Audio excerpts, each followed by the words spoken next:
अध्याय 2577 प्रणाली। सैम को इसकी ज्यादा परवाह नहीं थी। उसने बस यूं ही सूचना पर नजर डाली और काम में डूब गया। समय सीमित है और बहुत काम करना है। सूचना को नजरअंदाज करते हुए उसने इंजन के परीक्षण का काम टीम को सौंप दिया और अपने अड्डे पर लौट गया।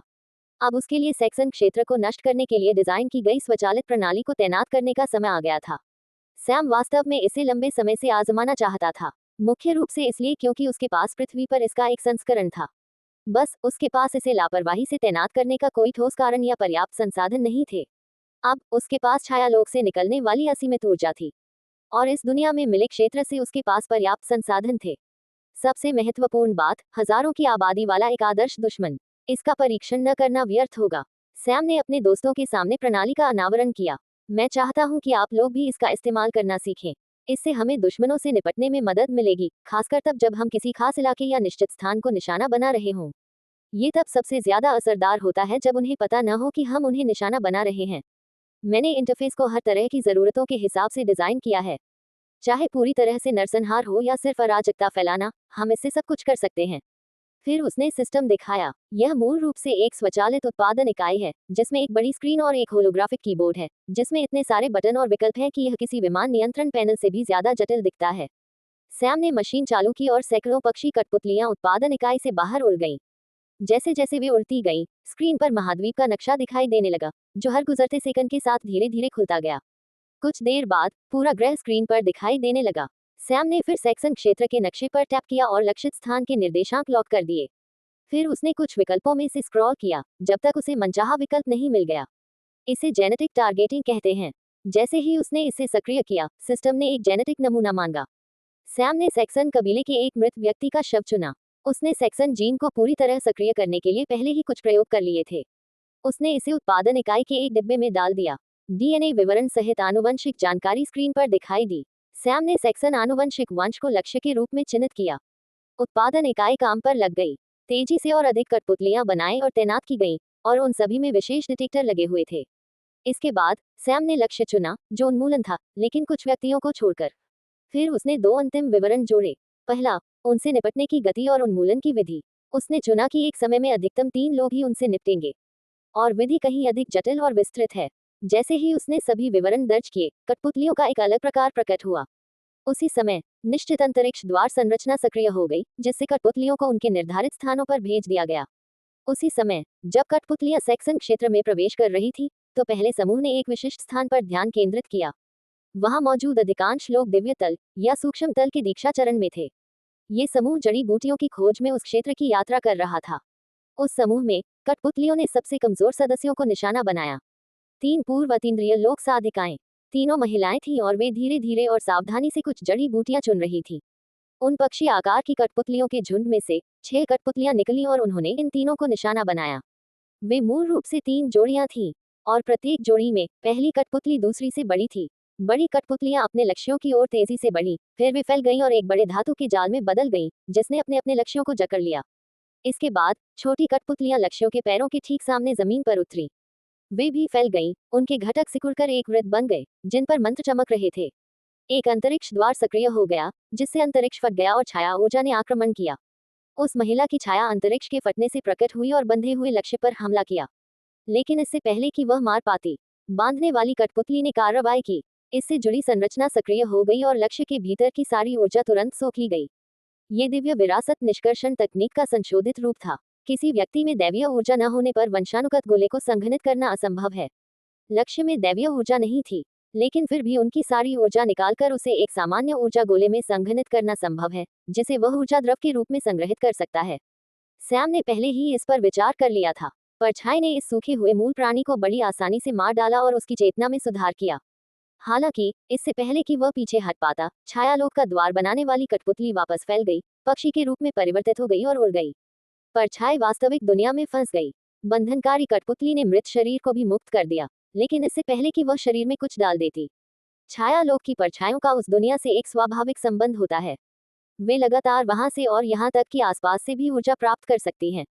लेकिन एक छाया तांत्रिक के सहारे के बिना वे आमतौर पर इस वास्तविक दुनिया में लंबे समय तक टिक नहीं पाती और लगातार छायालोक की ओर खिंचाव महसूस करती रहती हैं।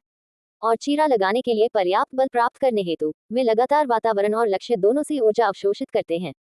यह उनके द्वारा किए गए हाल के परीक्षणों में से एक है और यह पूरी तरह सफल रहा। तो जो 3 परछाइयां आईं, उन्होंने आसपास के लोगों को मारना शुरू कर दिया।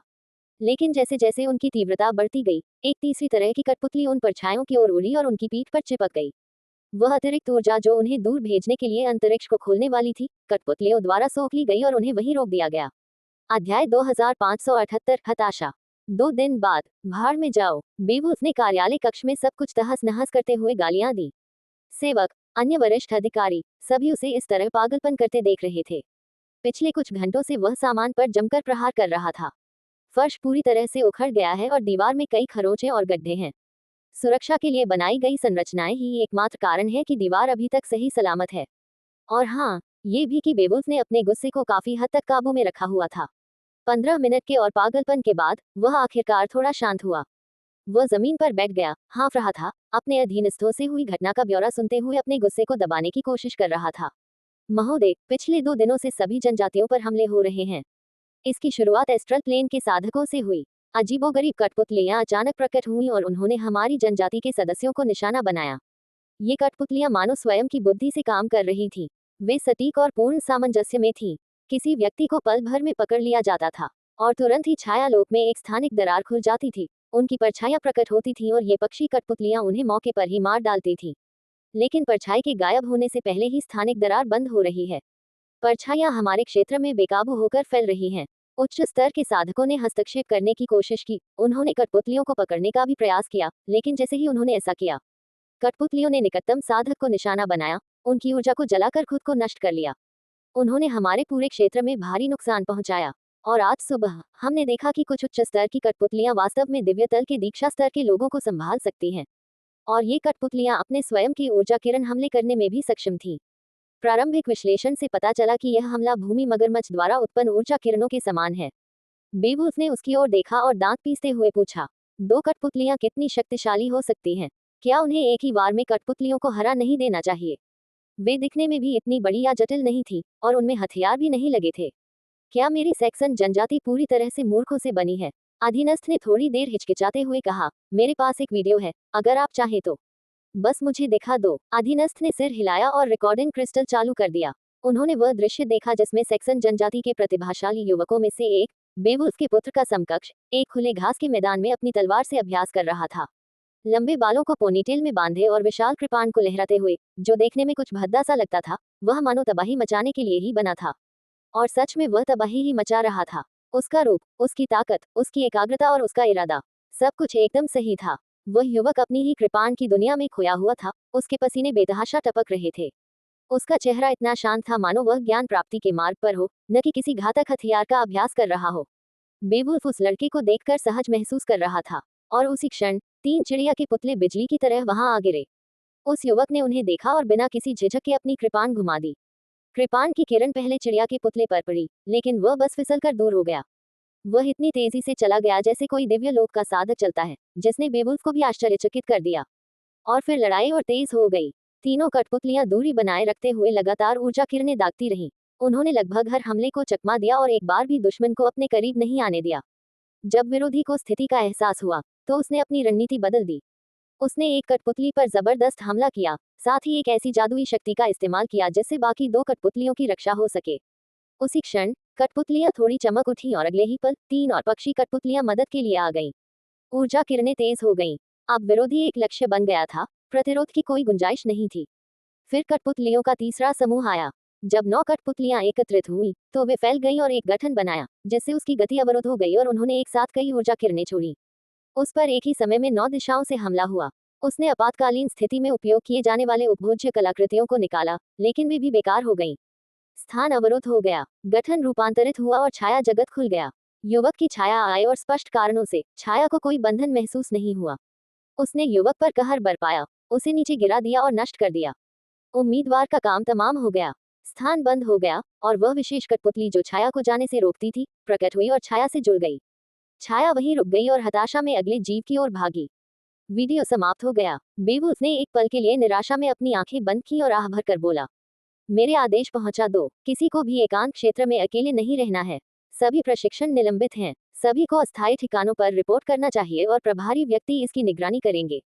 प्रत्येक ठिकाने पर कम से कम एक सर्वोच्च स्तर का सिद्ध दिव्य लोक साधक होना चाहिए। वे पारलौकिक साधकों का मार्गदर्शन करेंगे और अपनी निर्धारित सीमा के भीतर आने वाले हर कठपुतली को नष्ट कर देंगे और सुनिश्चित करें कि प्रत्येक अस्थायी ठिकाने का क्षेत्र ठीक से बंद हो। अगर वे कोशिश भी करें तो भी वे स्थानिक स्थानांतरण द्वारा हमारे ठिकानों पर आक्रमण नहीं कर पाएंगे।